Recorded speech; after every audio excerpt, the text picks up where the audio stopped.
who's back? I guess who's back? Guess who's back? I'm back, yo. Son, I'm back, yo. I'm back, yo. I guess who's back, yo? Guess who's back? I guess who's back? Guess who's back?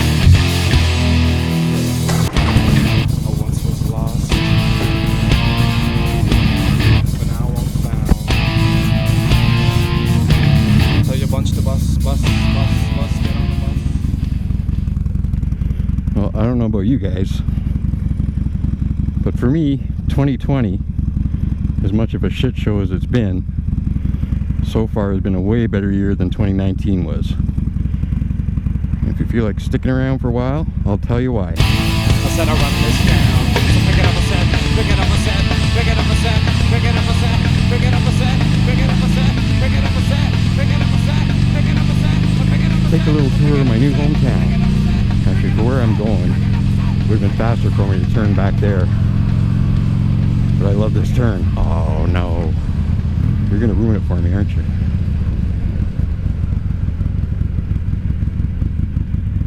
Just keep your lane.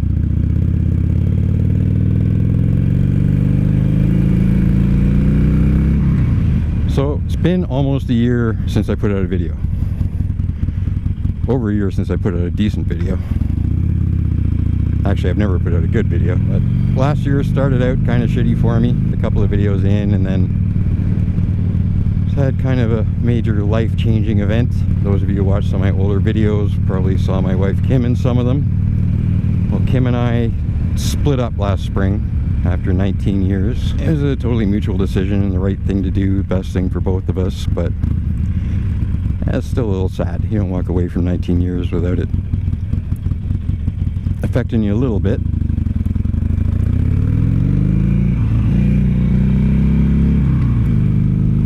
But anyway, it was all totally amicable and we're still friends and all that stuff.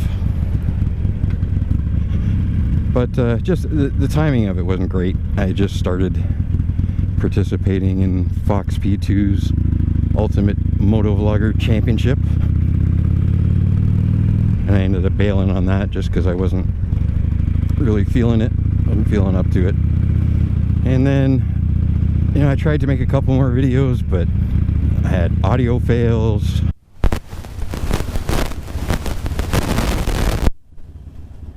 I had traffic signal fails. I had animal control fails.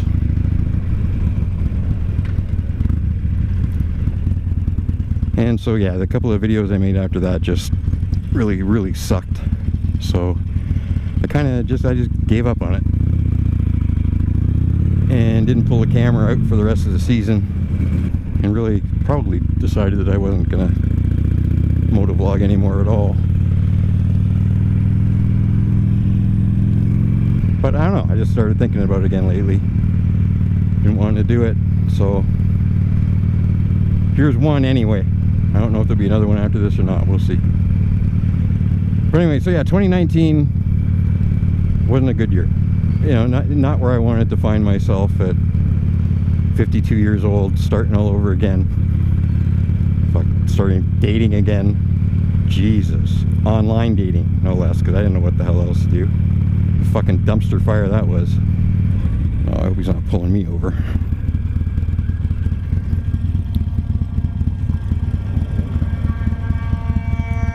Oh, it's an ambulance. So yeah, but 2019 actually ended okay for me. Christmas was a good Christmas. Actually got to spend Christmas with my family, my parents and my brothers for the first time in a very long time. First time the four of us were together in a long time, because my brothers both live out west. Four of us, five of us, I can't count. So that was good. February, my parents spend the winters in Florida, so I went down and spent a week with them. Had fun down there. As much fun as you can have with your 80-year-old parents. It was while I was down there that I first heard the term coronavirus. They weren't calling it COVID-19 yet. So luckily I got back into the country before everything started really going sideways. And over the next couple of months,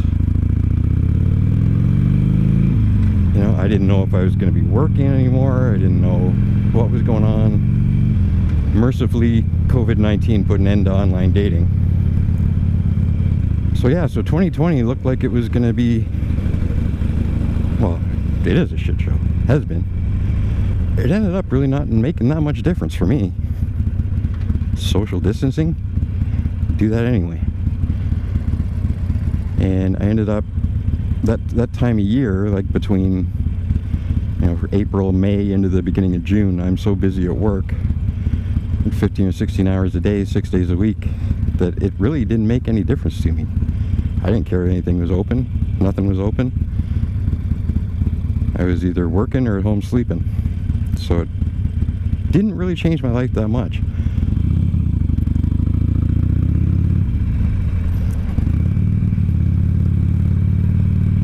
And I actually did manage to meet someone that I kind of like a lot. It's still pretty early, but it's encouraging. She hasn't annoyed me yet, and that's more than half the battle for me. So we'll see how that goes. So that's a good thing. That's one thing that has helped make 2020 a better year for me. I'm totally lost. Whoa! Put gravel in a residential street. What the fuck? I think I'll get off this road.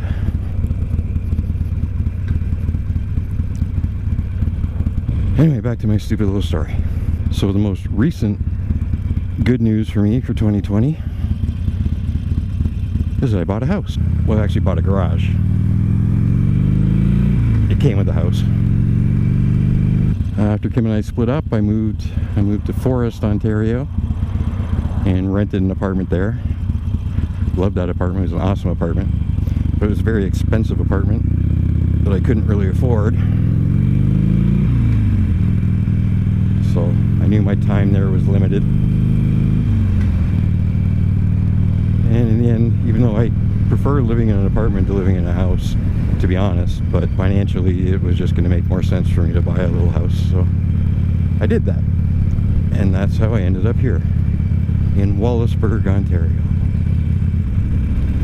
I'd never been to Wallaceburg until I actually came to look at this house for the first time.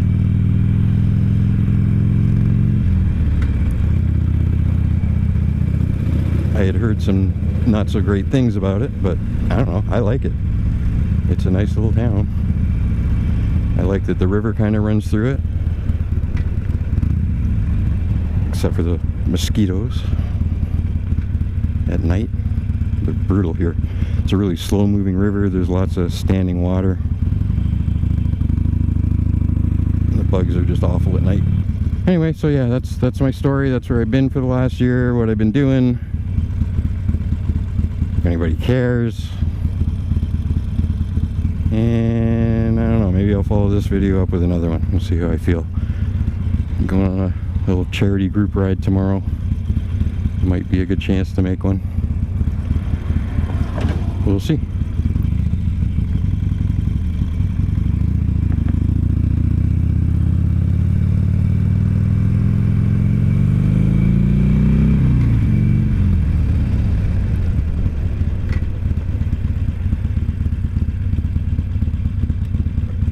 So this is my garage, and this is the house that came with it.